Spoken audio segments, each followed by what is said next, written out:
much for coming. This is our second Beauty Meets Culture panel in Dubai, hosted by CTZN Cosmetics, which is a brand that I'm a founder of, along with my sisters, Layla and Nasia, who are here. And we're really excited to grow CTZN in the GCC because we've been focused on the US the past 5 years, and there's so much we can do with it here because we're all about redefining inclusivity where it doesn't feel like a buzzword, but we're genuinely trying to understand the wants and needs of the community here. So please, if you guys have any feedback from a beauty perspective on products you're looking for, what doesn't exist in the market, that's the whole reason we exist. Come find me and my sisters. We would love to hear from you.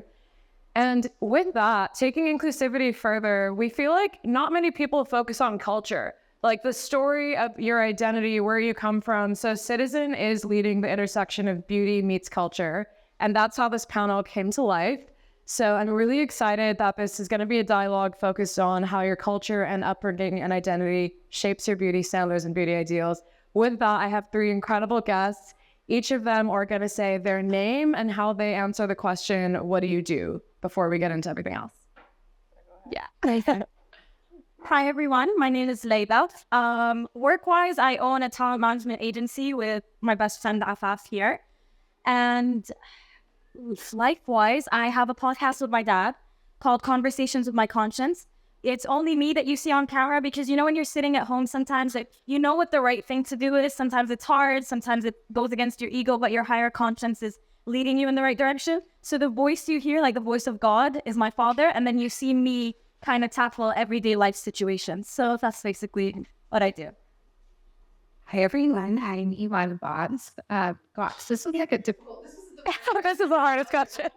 So I guess I'll say, in short, I am an entrepreneur and a feminine health advocate. I launched Way of Feminine and Sexual Wellness right here in the region. And now I've kind of taken a step back and really working behind the scenes with other brands and brand founders. I focus on brand building, product development, and essentially bringing beauty and wellness products to different markets. Last one up. Hi, my name is Sue. I'm an asset manager for Setting Out Limited. We won't short and sweet. Okay, so let's get into culture first. So when we hear that question, where are you from? There's so many dimensions to it.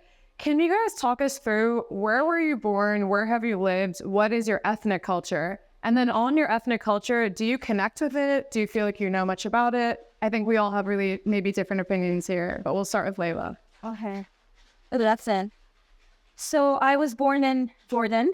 I grew up in Saudi Arabia the first 11 years of my life. And then I moved to Jordan, and then I took a gap year in the Maldives. That was weird. And then I ran here for 8 years. I'm originally Palestinian, one of the Jordanian Palestinians. Very related to my culture, and I said this to you before, so I'll say it again. I have to credit Jordanians because I think around 60 or 70% of the population is Palestinian Jordanian. And the true Jordanians that are fully tribal Jordanians have been the most hospitable, the most gracious, and they have made sure that the Palestinians felt inclusive, at least with my experience, and they've brought me closer to my culture than anyone ever could have. And the land is very tied, and it's really just, there's a synergy there. So I'm very attached to my roots, absolutely. And I know, Layla, we were talking about that there's a whole other dimension emotionally when you have never visited your home country. So can you talk a bit on that? I know we were talking about how you've never been able to go to Palestine. Yeah. It is the most heartbreaking experience in the world, especially sharing a border and growing up in Jordan, and it's right there. And it's almost as if you kind of disassociate, which is a horrible thing to do as a kid, but you grow up and you realize that you did a lot of stupid things as a kid. But the thing is, I need to preface that my podcast is very spiritual. We go into Islam and into the oneness and all of that. And there's something just about the land that even if you're not physically there, your soul is there. And for now, that's enough. I'm luckier than most. So I'll keep it at that. Love that. Thank you. Thank you for sharing that. Emaan, what about you? Yeah, if you can't tell by my accent, I am American. I grew up in the States. I was born and raised in California. When people ask me, like, what are you, where do you come from? Like, at the core, in short, I am Egyptian. My parents immigrated to the States about 40 years ago, before my sister and I were born. And I grew up in a little country town south of the San Francisco Bay Area. to the town that was not diverse at all. Although the Bay Area is super diverse, my hometown, Ulster, California, was absolutely not. So I grew up really confused. I have always felt like other. Now in my older age, like when people ask you, what are you? Like I tend to get this question a lot because I do think I look a bit racially ambiguous. A lot of the time it's having to do with race. But at the core, my answer to that is always I'm Egyptian. I'm Egyptian American. I'm a woman of color. I'm a brown woman. I'm an African woman. I'm a Middle Eastern woman. But like at the core, I'm the Egyptian. And I think what's been hard is that although I am Egyptian and my parents have tried everything in their power to anchor us in our culture, living worlds away from Egypt that we used to go visit a lot, I've always felt like other in any physical place that I've been in, whether it's California, Ulster to be specific, or Egypt. I've always felt like other. So it's been hard to kind of like anchor myself in where it is that I belong from. But I'm able to answer the question, I guess. Because there's luckily a lot of people that can relate to that third culture feeling. So maybe we are a culture in itself. But talk a little bit about how does it feel when you do visit Egypt? Like, is that an out-of-body experience? Do you feel, oh, I'm home? Or is it very clear to you that I'm not one of you? How are you made to feel when you visit? Yeah, I mean, we've been visiting since I think my first trip to Egypt, I was under a year old, and we visited every couple of summers shortly after. I have always felt like I set out with this sort of, I don't know what it is. Maybe it's that the way that I carried myself, the way that we dress, the way that I speak. So that's how I intend it. Like, but yeah, it's been hard. I mean, even a year ago, went to the pyramids with my family, and at the pyramids, if you're Egyptian, you get it for deeply just calibrate. And literally, the security guard was like to my sister, who were standing right next to each other. We have the same last name and middle name, and they pointed at her. They said, "She's Egyptian. You are not."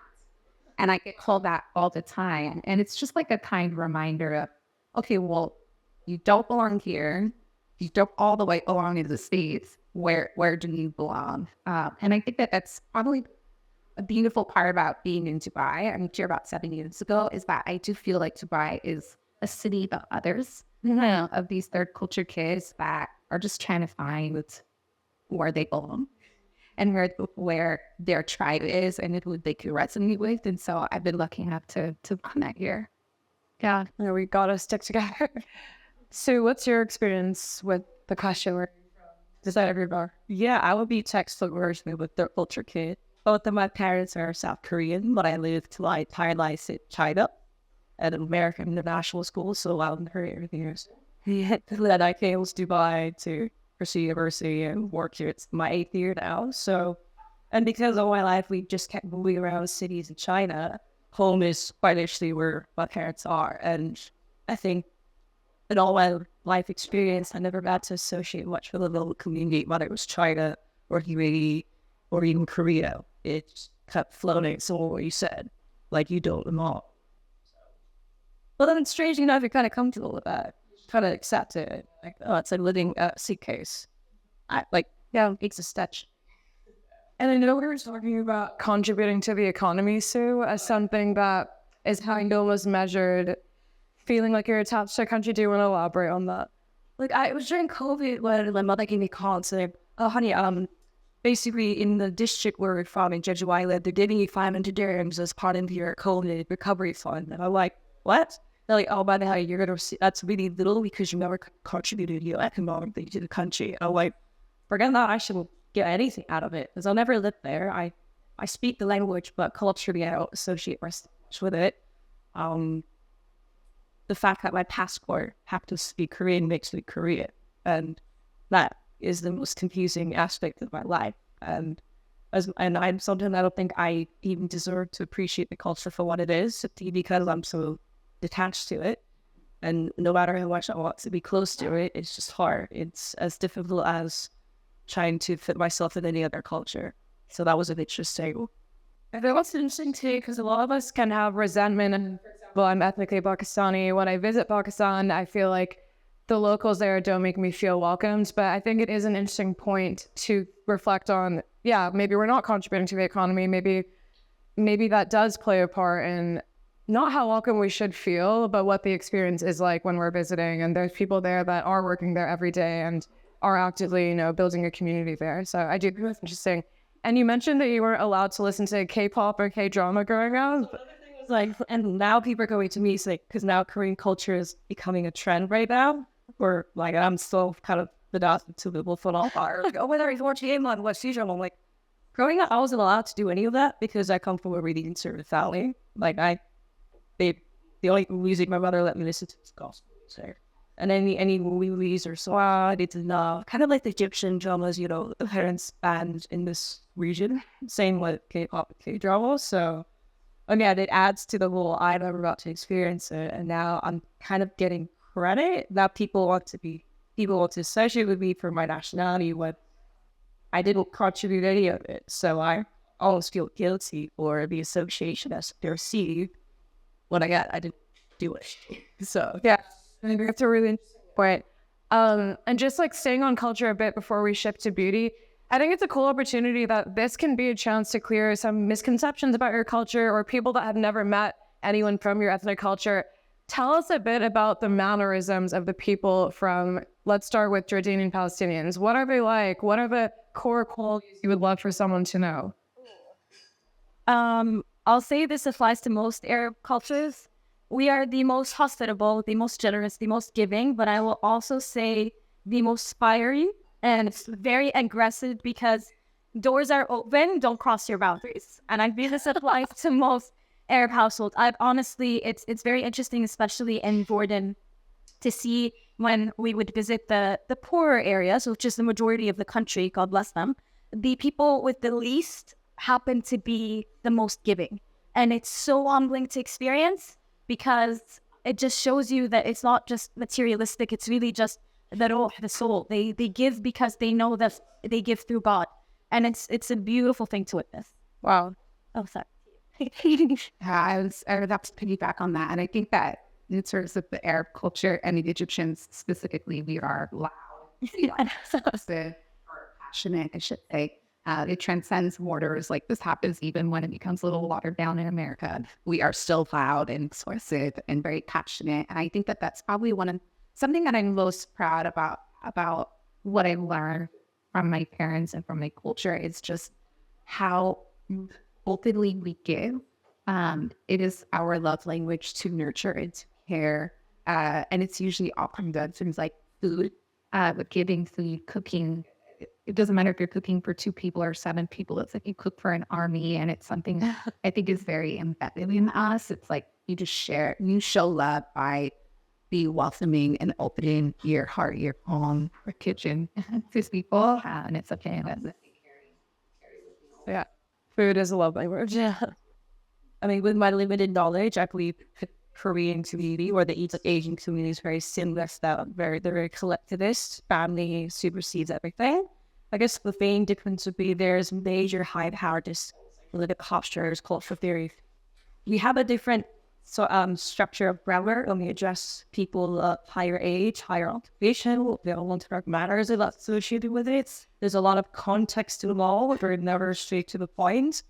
And a lot of cues associated with knowing your place and basically acting in a way like where you fit into that collectivist environment. And as someone who doesn't understand the social cues or the language context when it comes to interacting with the higher ups or with the elders, that's where I kind of noticed there's a language, there's a different language, not even spoken, just kind of a vibe.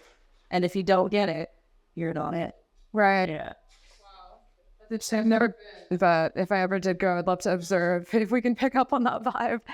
Segueing into beauty. So what is Jordanian Palestinian beauty standards? And if you prefer to focus a bit more on one of the cultures, but what is perceived as beautiful there? What are the looks that get the validation? I think, in every culture, there's usually standout features or things that your family grew up embedding in your brain. What would you say for a Jordanian or a Palestinian culture?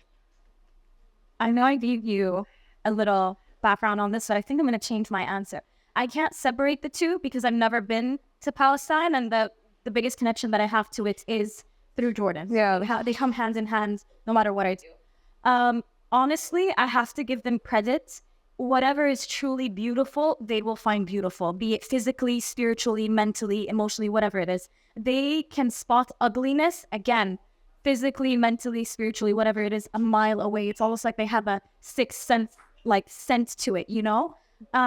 What do you mean by that? Like, what is felt? I think, especially as women, we're very intuitive. Anyone who tells you otherwise is lying to you. You just have something in your soul, and it's God-given, where you can spot if someone's coming for you or coming for your children or your family or whatever it is. You have this feeling, this gut feeling. And I've seen it's embedded in my people. They'll just have this. So if they see someone beautiful walking their way, they open up to it. And it's, again, I will always take it back to spirituality and God. It's Shamad al-Dil. It's literally the beauty of the soul. So I will have to give my people that whatever they find beautiful, it is beautiful because God is embedded in every part of it, right?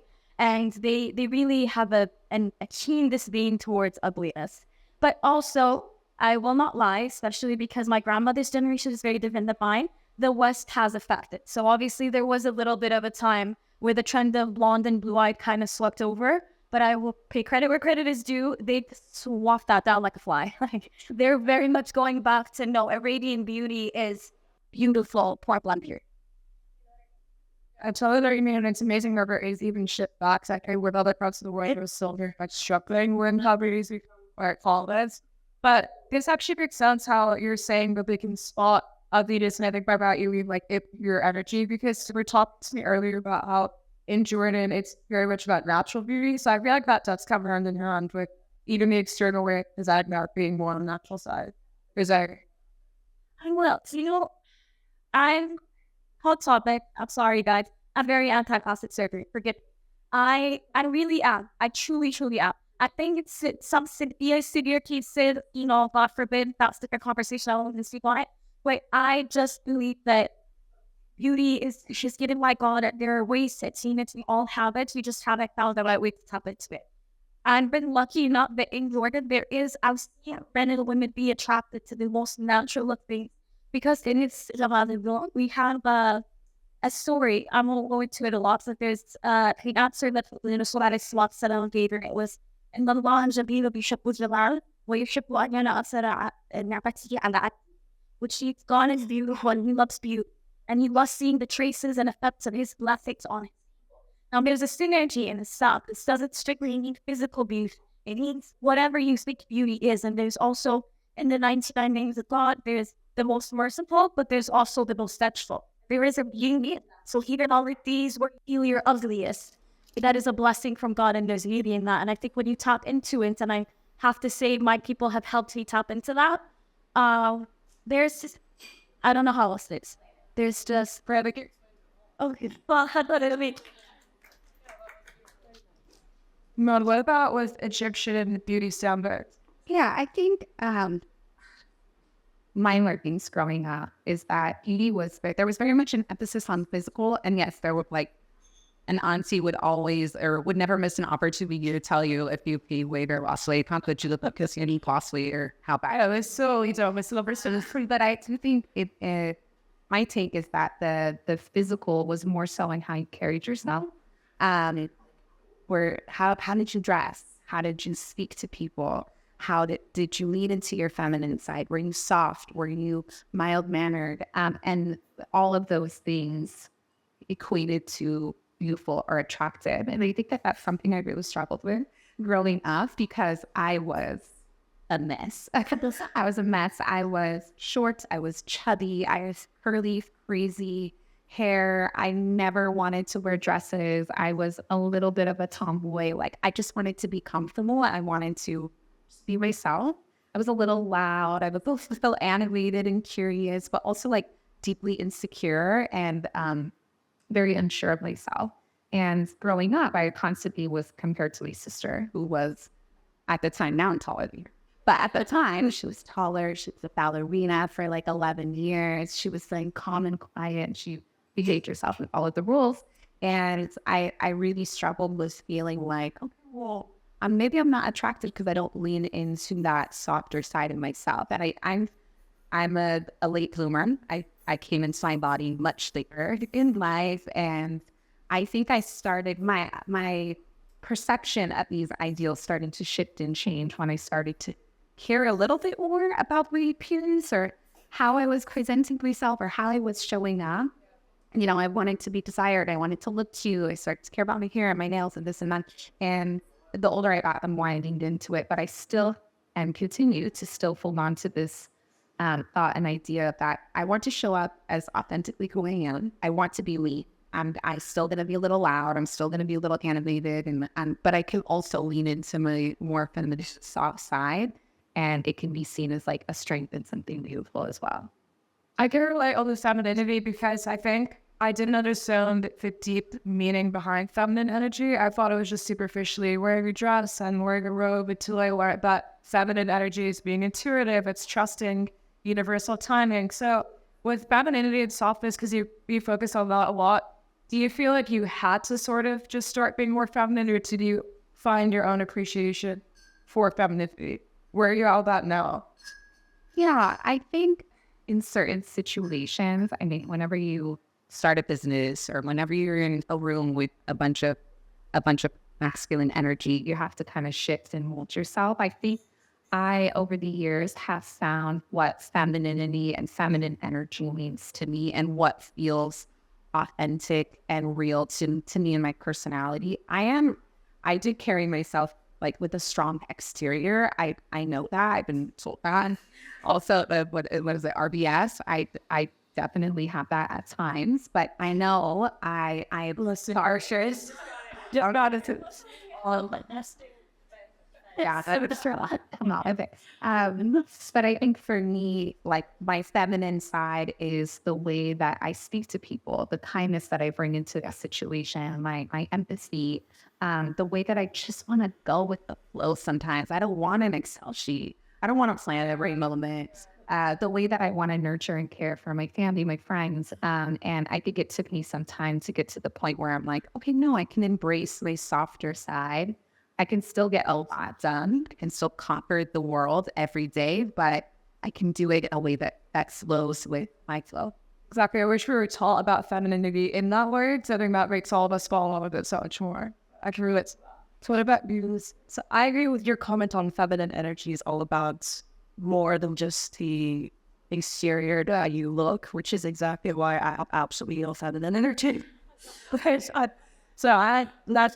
tend to have I've been told I have very low with EQ or emotional, like empathy, and that probably has to do with the fact that in my office environment, I'm the only female there, or at least in the meetings, and especially in terms of age, I'm the youngest there as well. So I guess I just kind of mold myself to fit whatever situation I'm in, and that's kind of been my environment in the last work, career, life, or whatever you call it. And when it comes to beauty standards, I mean, my experience from what I've seen in the outside perspective of the Korean beauty is obviously the delicate, felt, pale skin.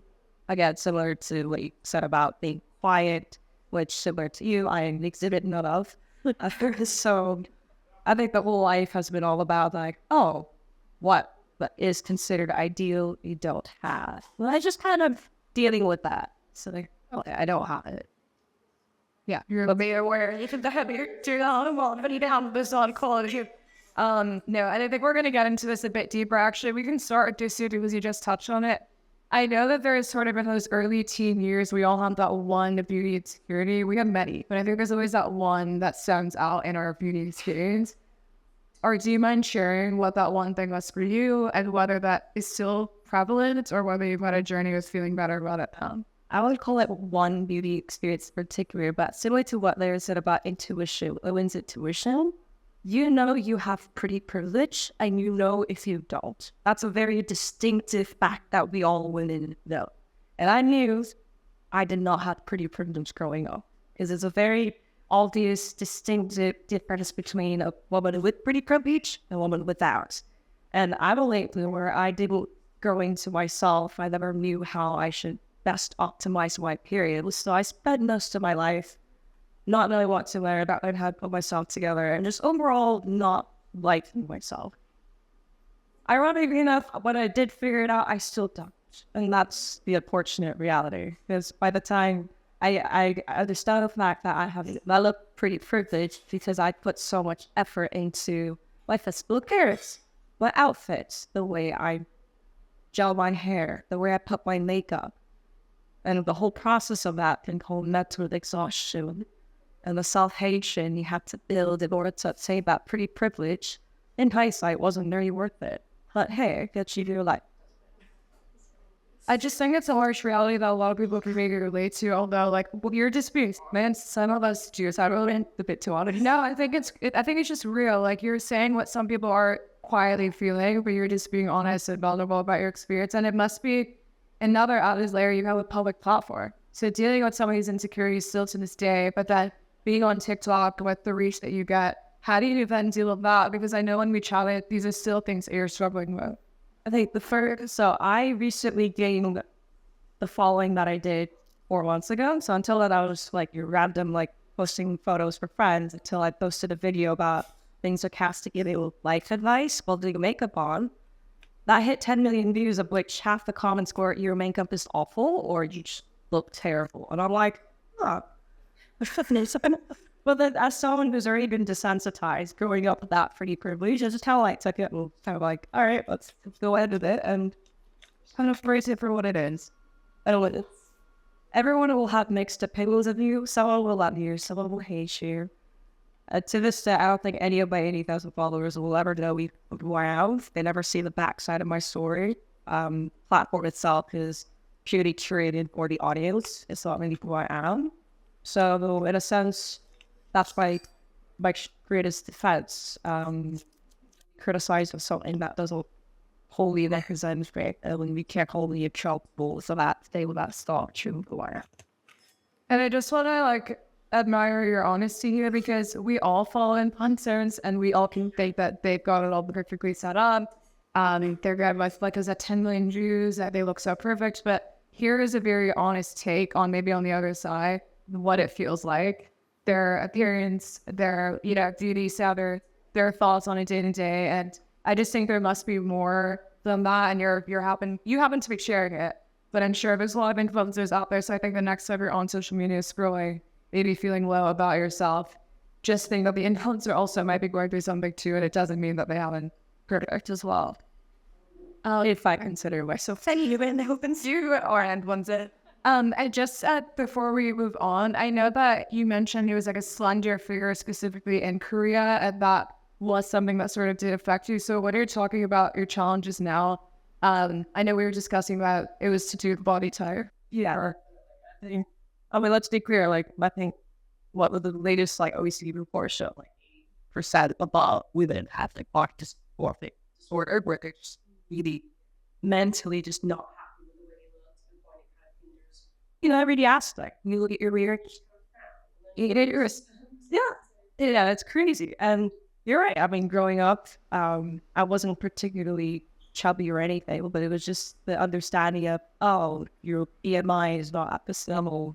You don't have the thigh gap. I think that Tumblr symbols say, well, that was atrocious. Can you believe that at one point everyone wanted body down? Yeah. But those kind of trends kind of ate into my mental health aspect. Now I've reached a point where I will excessively diet for a week and then binge for another week. And I think if I were to go see a doctor, they'd call it non-purged bulimia. I haven't got that checked out, so they'll call me more for it. But it's not healthy, and that's the reality of most people, especially with a busy schedule where you don't have time to take care of yourself, and on top of the added pressure of, oh, you don't look perfect. Oh, I mean, the upper platform where people will judge perfect. Move on. That's life. And again, I think the more we have these honest conversations, we don't feel alone. If any one of you are listening and you feel like the exact same way, I think having a community, you don't have to share this, but I do appreciate that you did share it, because body is so tough, and I don't think anyone that's perfect. It's such a journey for everyone. And it's spoken to all of you. We've all touched on body in some way. So I just think, the more candid we be about this, the more, especially as women, we can support each other. Emaan, was there a key beauty insecurity in your early years that stood out? Have you had a journey of feeling a bit stronger about it now, or does it still exist? Yeah, I mean, body has always been a big theme in my life as well. And I think for me, I've always struggled with accepting who I am actually at the stage of life that I am in. I've always struggled with weight and comments about my weight. I have a hormone imbalance that I've really struggled with throughout the years. My weight is always fluctuating. So that's been an ongoing battle for me that I still am struggling with. I think when I something like very specific that when we were having the conversation that kind of came up is my freckles. My freckles were like the bane of my existence, really not.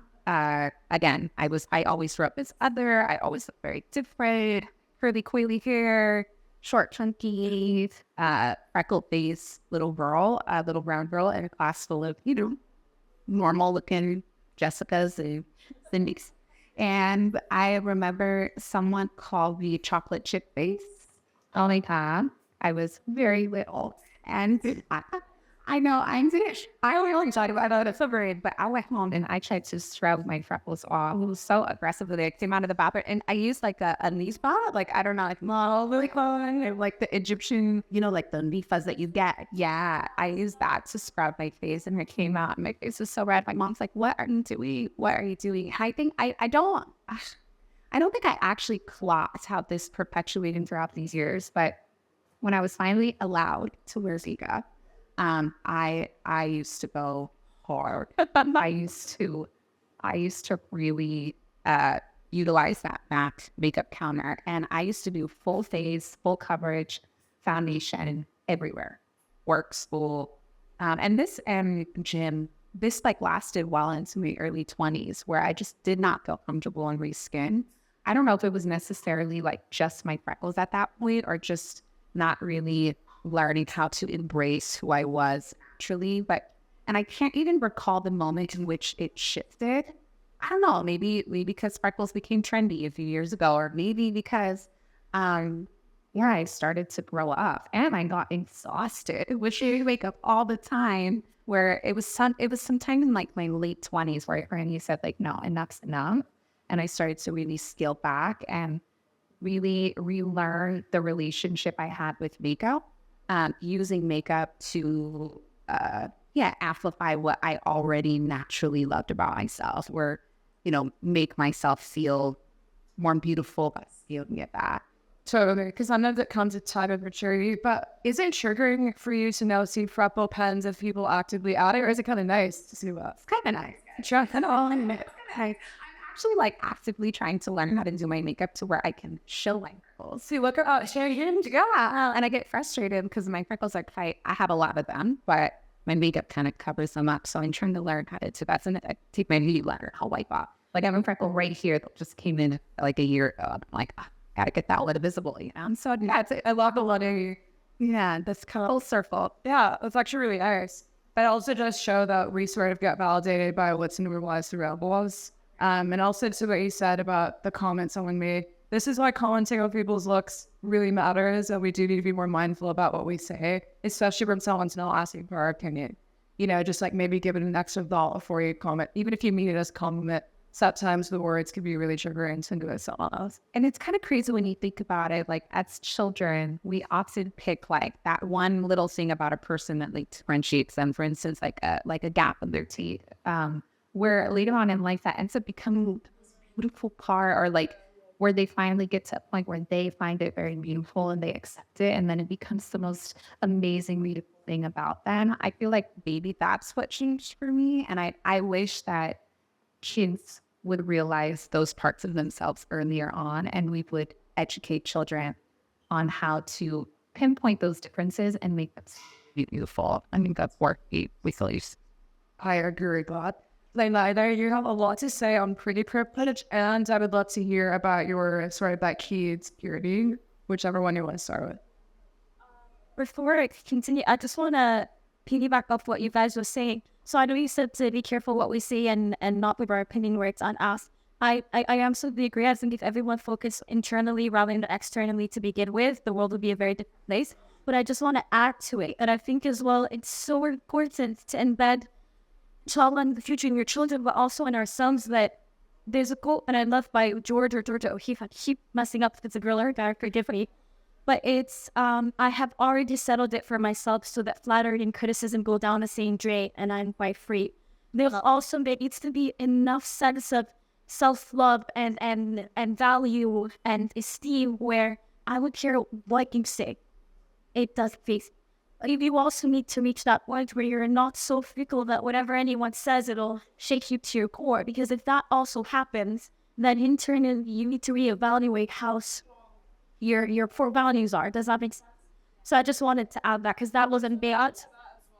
I think that's hard for some people. So can you elaborate on how I think that comes from faith in your opinion? Because that was really helpful when you explained it to me, that is sort of a way of reaching that point. Because when you just hear it, it's like, how can I just have self-love? It's not that simple. So can you explain a bit more on how you got there? Absolutely, it's not easy. But you have to pick your heart, right? It's hard to be so weak that anyone can say anything and humble and fall. Now, honestly, we're very young kids, so that's a full different phase. But upstairs now we're adults and we're speaking this way, and everyone wants to reach the point where I'm so secure in what I know and my beliefs and my body and my mind that I do not care what you say. So that's why I say, now, is it easier said than done? Yes, I get this comment all the time.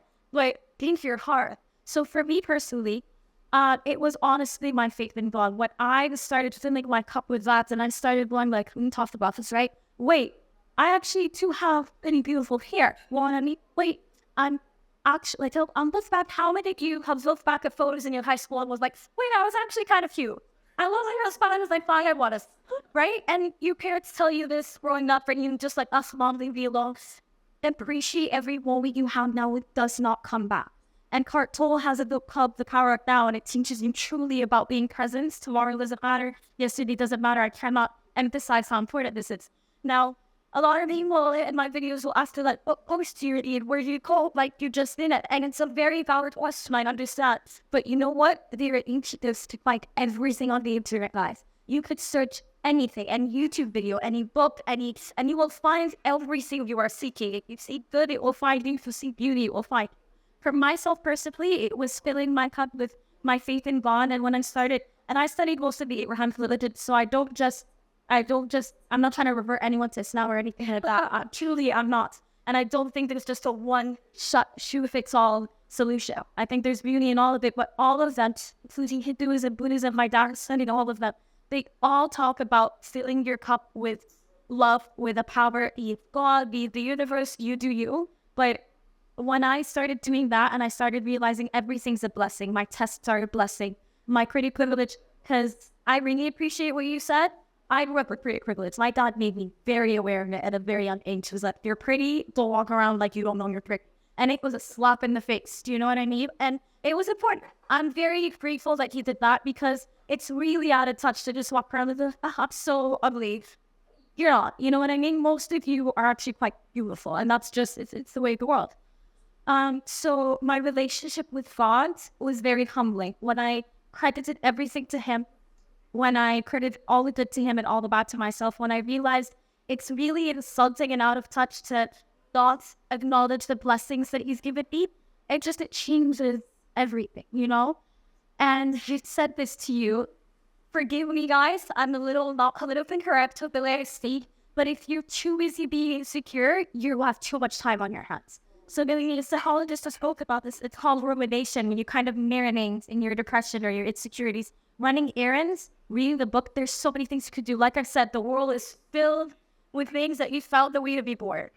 It's a quote from someone, I'm sorry, I like to get paid. Like, honestly, if you find yourself being insecure, overthinking, especially as women, you get from a wall, we get our periods, all of those beautiful things. Get up and read. Get up and go for a walk. Go to the supermarket. Call a friend who fills your cup. Believe me, you will realize how easy it is to trick your mind because your mind actually wants what's best for you. You just have to train it. Sorry for the rants. I hope this makes sense.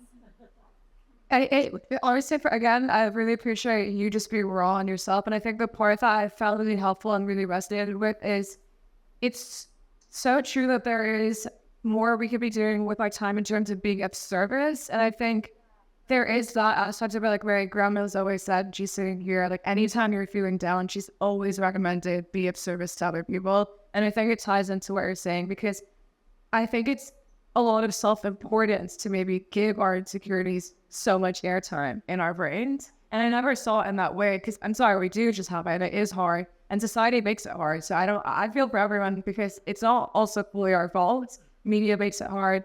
But what I do agree with is instead of staring at like my hips for an hour in the mirror, I do agree that that time could be better used being of service to a community. And I've never looked at it that way really until I made that point. So that was helpful for me. I know we were talking about, because it's beautiful as adults, we can be more involved with this. But I know when you were younger, there was something related to body. If you could share that, I thought that was definitely just. So I love how both of you said we're late bloomers because I wasn't. I looked like this since I was 12. But my body matured at 12. It was really freaky. It just happened. And I skipped 2 grades. So when I was 12, I was already in high school. And I was friends with the older kids. When I was 12, everyone around me was 15 and 16, right? And I looked like them, but I wasn't mentally like them. And it was a very, very precarious and difficult thing to maneuver. And I told you this, God bless my mother, she tried, but my mother came from a very conservative Arabic family. Her grandma's her mom's Egyptian. So very conservative, and she didn't know how to tackle, you know, a Sophia Vergara body, or like, she just didn't know how to do it. God bless my father. He sat me down and we had a very deep heart to heart. And he was like, you're maturing, you're a woman. Men are going to treat you differently. Women are going to treat you differently. And he taught me how to handle it. It was really tough to handle, but I'm grateful for every moment of it because God does not give you more than you can bear. And alhamdulillah, I was able to maneuver by the grace of God with the help that I got. And I was telling you this as well, because in my podcast, I come off this very confident. And like I'm fine. You know what I mean? I was confident in my God's confidence. And if it were up to me and my lonesome, it wouldn't be the same. But I was telling you that I only really got to love my body this year. Because I knew what I knew, and I knew that as my body was a gift from God, and my life was a gift from God, but it clicked this year. It's you don't know when it clicks. It's almost like a mantra, you keep repeating it to yourself, and the alhamdulillah, it clicked. I'm 29, it clicked this year, and I'm still learning every day, but we were actually talking about this before. I'm so eager to learn. If I don't know, I don't know, but I know that I can know. And I'm really eager to learn. I'm eager to learn from the person next to me, from the people I meet every day, from the videos I watch. There's so much information up there, and your soul yearns for something more all the time. And it's the beauty of the generation we live is that information is a slip away. It's a time phenomenal. And I'm ready to slip this year. I don't know how to explain it. Yeah, because sometimes it's just time where it's unexplainable. But actually, that takes me to our last question because I want time for Q&A. I think that's more of whenever you want you guys to be able to ask whatever you want to ask. But if each of you could just share, beauty and mental health are so interlinked. What has helped you? Because this is an onward struggle. Like we're not the same we were when we were 13 with these deep insecurities. Maybe they've evolved, or maybe they still are as heightened. What has helped you in your journey with accepting some more of your natural beauty, and maybe the audience can be inspired by this as well? We can go in any order. I'm tired of hearing my voice. I'm so sorry. I'll go. Thank you very long. Yeah, I got to think about this question, and I think for me, I have my days. I have my days where I feel good. I'm feeling myself. And my days where I'm not. And in these moments where I catch myself being highly critical or, saying awful things to myself, like, oh, you look fat, oh, you look this, oh, you look that, something that anchors me or something that kind of brings me back to center. I've always had a really challenging time with my health, my feminine health to be specific. I was diagnosed with cervical cancer in my early 20s. I dealt with that throughout my 20s. I also have battled hormone imbalance, PCOS, and have really struggled with that in my 30s. And thinking through those experiences, knowing that this body, this vessel of mine, has taken me through these peaks and these very deep, dark valleys and has gotten me through, I constantly have to remind myself to be grateful and thankful that it has gotten me to this point, that I only have one of these, and that I need to speak kindness and appreciation into it, because, as women, it's no surprise that we carry a lot of our emotional stress in our feminine womb area. And I think that a lot of, I can't like scientifically diagnose myself, but I think that a lot of what I have been through health-wise comes from stress, trauma, things that I've experienced throughout my life. And so to continuously add that every single day when I'm having a bad day and I don't feel like myself, it's a real reality check. Like I never want to go back to that place of like, disease and be unhealthy, mentally, emotionally, or physically. So it's, I anchor myself in that. I'm proud of where my body has been feeling. And they say like disease is disease in the body, so it survives everything you're saying now. But thanks for sharing that. I really hope that you're feeling better now. But thank you for sharing that. That was super not easy to take here. Yes, I'm good. You want to go last? Here, you can take a turn too. You don't have to. What was your question? It was about... So with beauty and mental health, has anything helped you feel stronger in accepting your natural beauty? And you can be honest and candid if you haven't found that yet, and if you're actually seeking that. I mean, to be really honest, my mentality hasn't changed since 12. Let's be like really straightforward in terms of insecurity. Like I'm still going to the hospital back and forth, like out in recovery mode, not even recovery mode. But I'm just accepting the fact that, sometimes you're not okay, and it's okay to be not okay sometimes. And then you just kind of embrace it. That's reality, because I think the trend right now is all about being girl, like being healthy, being wholesome, but like the whole detoxing your mindset. It's okay if you're not there yet. Just saying. No, a lot of people are excited to what you're saying right off area. We always think everyone else's area. Some of us are not. So thank you for being real with your journey. And also, it's only saying it out loud that someone may reach out to you with a tip that really helped out. Maybe someone here has been exactly where you were and has a way that resonates with you. And honestly, I could have made this employee motivational, but like really like aspirational. But I do that every day on my job basis in the office. So I just really got tired, sick of doing that. So I just write 2 sentences like, I just want to sound it. Like I'm just so negative. I don't lean to like down the mood, but that's my journey. Like I'm going through that pedal road. So eventually I'll go to the grass fairway. But and to be honest, because I know that's almost pretty hard, truly. And Layla, what about you? What has helped you accept some of your natural beauty, or if not? All right, I feel like I'm preaching like I'm a priest in church. One body. I credit my life to God. I'm sorry. It's really what's helped me more than anything. And this is where I think it's fine to be fundamentally different with this answer. I'll piggyback. It's not even piggyback. Just honestly give the full humility and credit to what she said. And this is kind of where everything just changed in my mind. I'm almost ashamed to say anything because I have a woman to my left who survived cervical cancer. Like, how can I even go like, oh, I'm sorry, I'm positive, which is what bothered me growing up. You know what I mean? It's so humbling when you see people go through real life things, like real life steers, and it is the darkest of valleys, and they pick themselves up by whatever God-given strength they found. And I can't say anything else except it's so humbling. I'm so grateful to even hear these stories and to be able to just go like alhamdulillah for all the blessings that I've been given. And I don't want to give myself more importance than it deserves, because your mind can be a gutter if you allow it to be. We have as women over 80,000 thoughts a day, and if you don't learn to control them, it is really just a landmine, right? And I'm a very avid believer in training your mind, focusing on gratitude, because you cannot be anxious and grateful. So when you said whenever you go through something, you just take a moment to say alhamdulillah or thank you or whatever it is, it is physically impossible to be grateful and any other negative emotion. So for me, it was that big once I realized that, and it did come up really quickly. Don't think that when I say this, you're just going to wake up one day and it's just like, I'm the most grateful little fairy in the valley. And it doesn't work that way. It takes a lot of time. Takes a lot of hard work, a lot of mental discipline, you need to contain that ego, you know what I mean? But like I said, pick your heart, because being depressed and being sad and letting all those dark thoughts take over, that's a really specific kind of heart.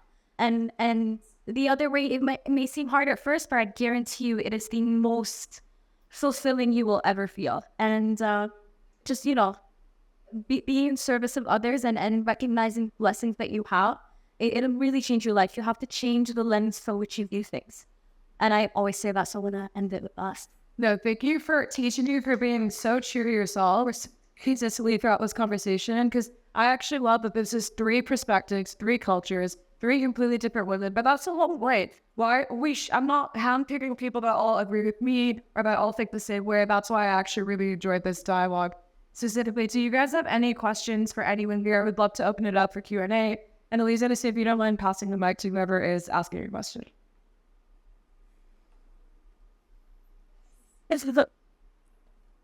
And here, thank you ladies so much. Thank you, Lena, and CTZN, of course. So as international beauty advocate, I'm super with you. I guess it's a bit more of a commercial question, but what would you say right now in the ecosystem, as we say, when it comes to beauty as a service or as a product, and that you would like to see maybe revise or maybe even invest in or innovate? I know I am taking the part. Did you have your other?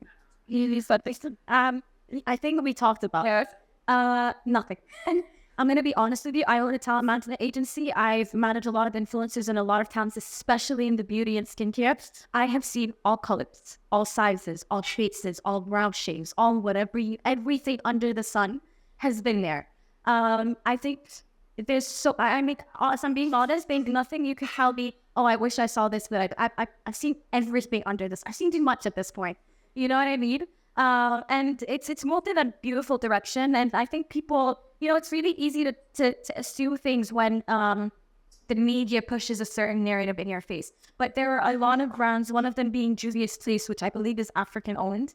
And you know how the shades go from 1 being the fairest to 10 being the darkest? They went 1 the darkest to 10 the fairest, and they have over 60 shades, I think it is, and they did it before Fenty, before everyone. There's so much out there. It's just, like I said, guys, it's a click of a button away. You could find so much if you go looking for it. But also, social media pushes a certain thing in your face, which is a whole different conversation. But that's my answer.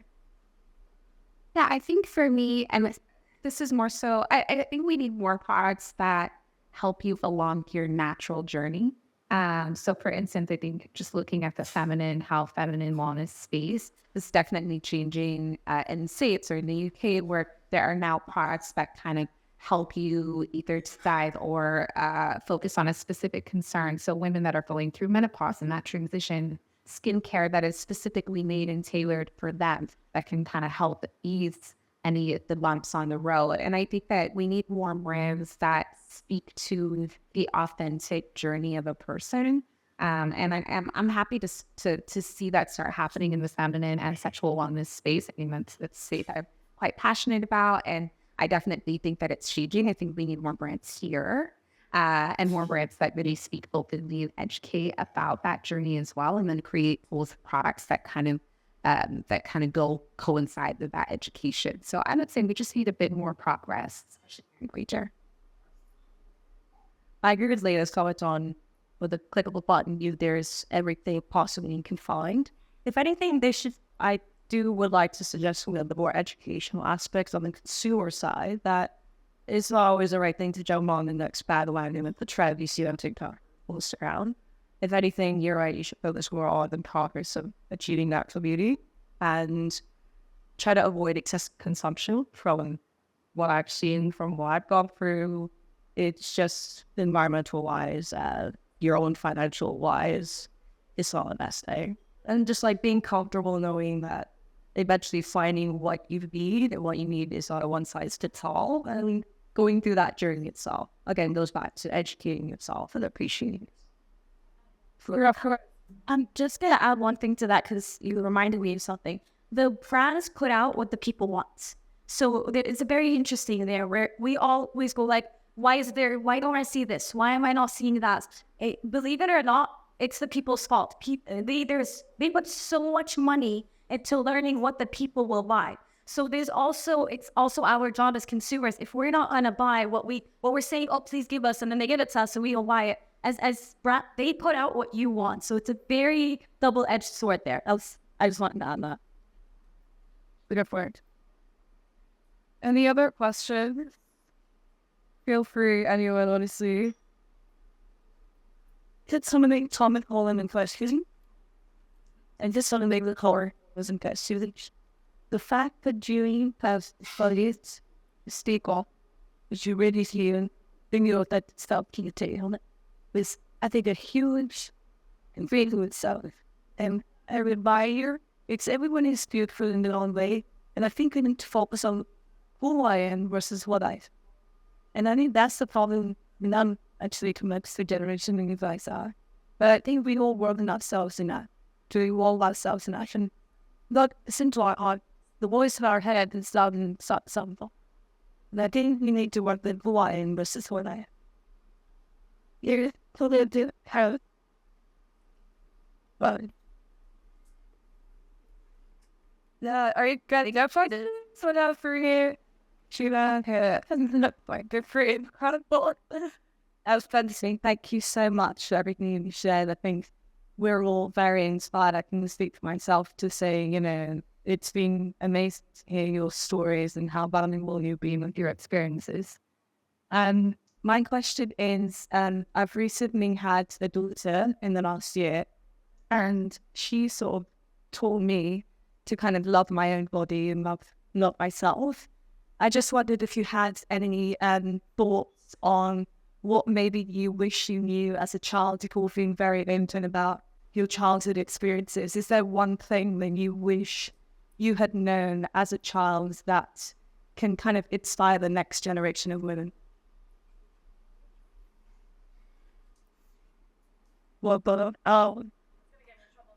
another perfect. Wait, you guys have been true close as far as please. Yeah, so you're sure. Oi.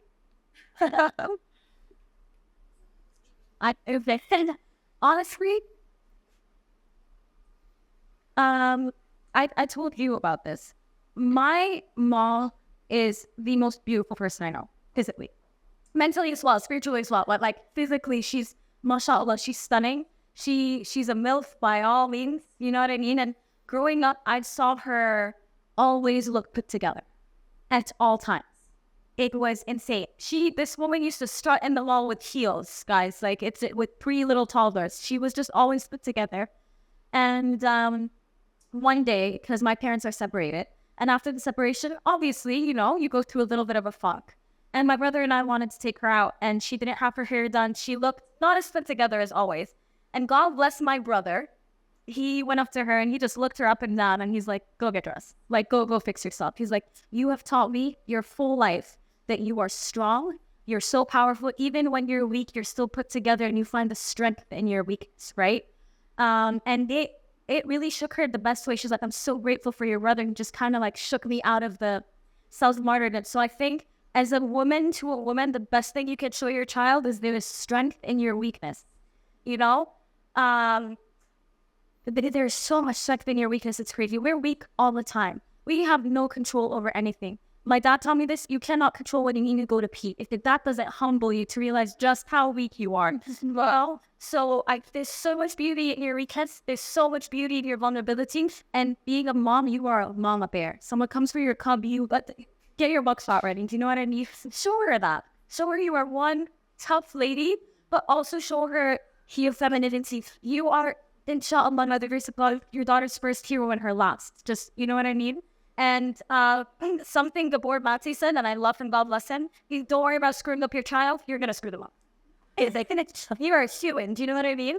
But, and there's so much beauty in that. So, as a child, that's the best thing my can be perfect. I'll just have to say that. I think for me, my biggest blessing was actually being a late bloomer. Was actually like hit my peak yet. I think about some of the girls that I grew up with, and you know, you could be the most beautiful person in a room, but if your heart isn't pure, if your intentions are not pure, if the energy that you carry about yourself is not a beautiful energy, it speaks volumes. And I think and a very valuable lesson that I learned was, you know, focus on who you are as a person. Focus on how you leave people feeling, because your physical can change with the blink of an eye. In a car accident tomorrow can gain 45 pounds, completely different. What's really important is who you are to pour and energy to bring into the spaces that that you're in and essentially the spaces that you should fill up. I also think that for women and young girls, you need to teach them that do not be afraid to fill up that space with your energy, with who you are, with your personality.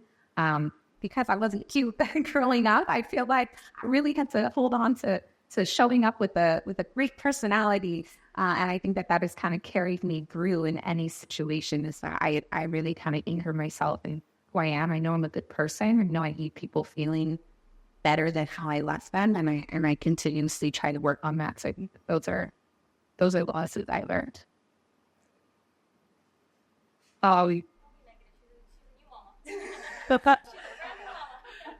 So you're right, like having that support, as you said, like your brother making that card for your mother, like providing, just giving words of advice that creates time like this. While that is important, it's also you yourself have to want. So I'd rather peek away depression when someone asks, why can't you just think positive things?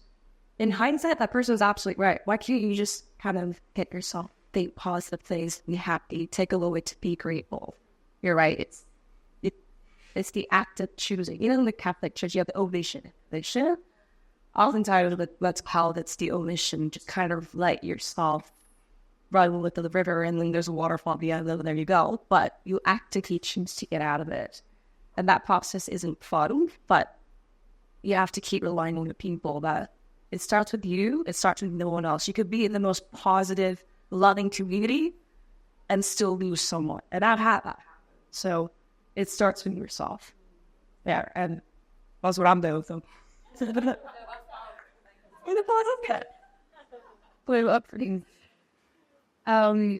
Does anyone have any final questions? We're happy to take maybe one or if any with us. Don't be shy, guys. Here we go on.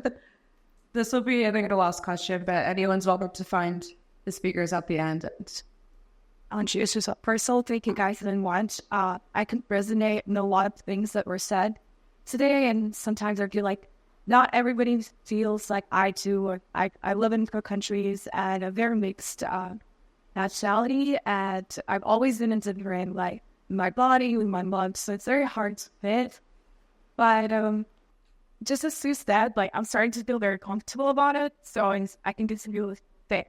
But the question is, from you guys as influencers, what do you think can be done, and maybe what would you do already to really change up your standard of all this fakeness and all this, worthless beauty? What do you think can be done, and how do you do it today?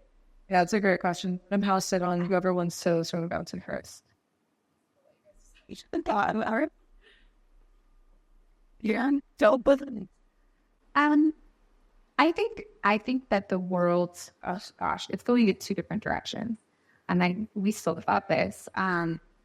What I can say is, then the Gen Z that are out there, this new generation. I was actually speaking to my girlfriends about it over the weekend at lunch, and they are not afraid to overshare, to authentically show up on these platforms as themselves, unfiltered, undoctored. And I think what's really beautiful about that generation specifically, and I think the millennials are slowly making their way over there, is really embracing that and being proud of that, and lifting people up that are authentically and unfiltered, undoctored all the time.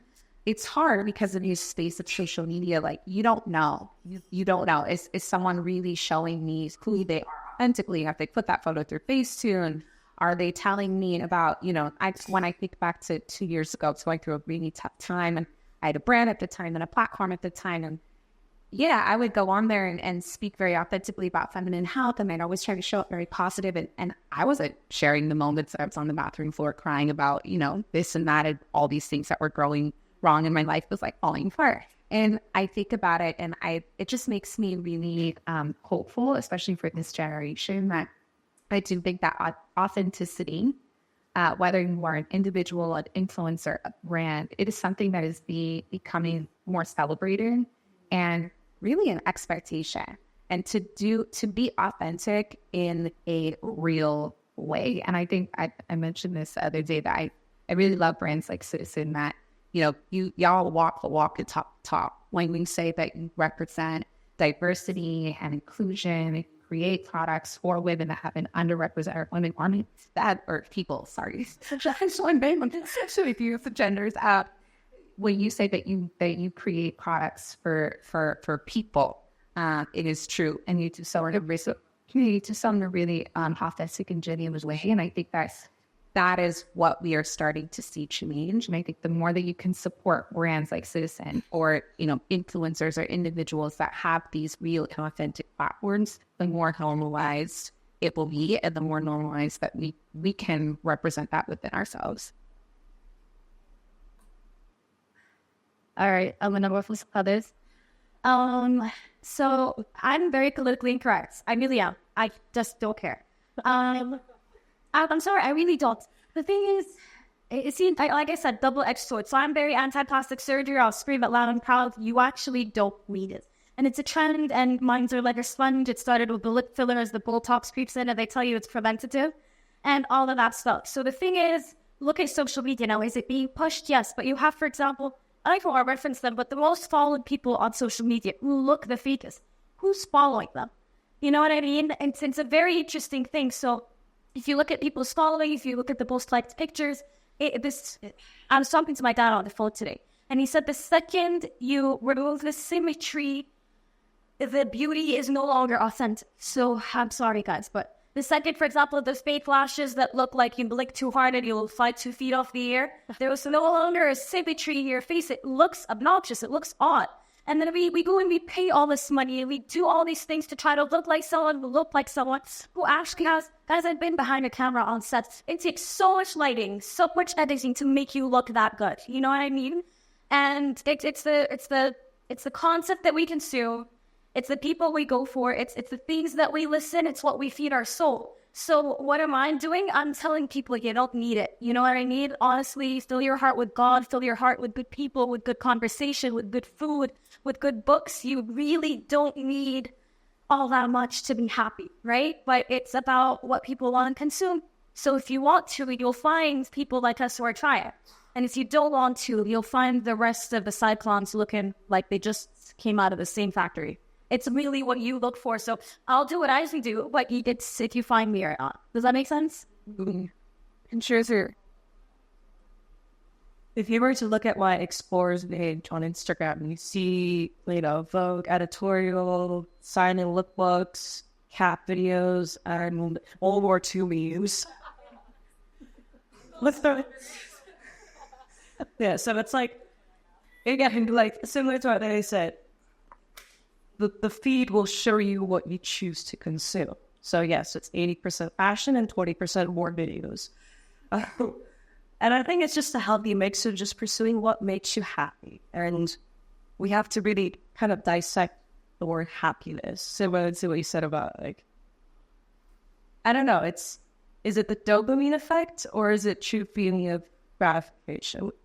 And I'm terribly for following the short little gamification of, an extra like, so a message, so when you sent me, let me check it out. And I'm sometimes ignoring my husband messages saying, oh, I miss you. You know what I mean? Because it's a different form of happiness. And it's understanding, it's choosing to understand, choosing to pursue the latter. Because that has a much more outlasting effect than, someone keeps sending me, let's find it out. And I have ADHD, one of the worst kinds. I don't know how I survived the office, but that's something I fight with every day and going through life and filtering out what meaning is what stuff's so great to you. So, thank you guys so much for the questions. You're welcome to find anyone if you want to speak some after. If you will, just give it a little end. I was going to take a look back here. It's all good. So thank you guys for coming on. We'll wrap up here. And again, we love to do more, please. We really want to do this, at least every quarter. So thank you for coming. It's a lot. And so we'll guys, thank you. A lot of people don't like that. To the last question, there's so much fakeness that it takes a lot to actually sit here and say what you really think. So you guys were a perfect guest, in my opinion, for that reason. So thank you. Here.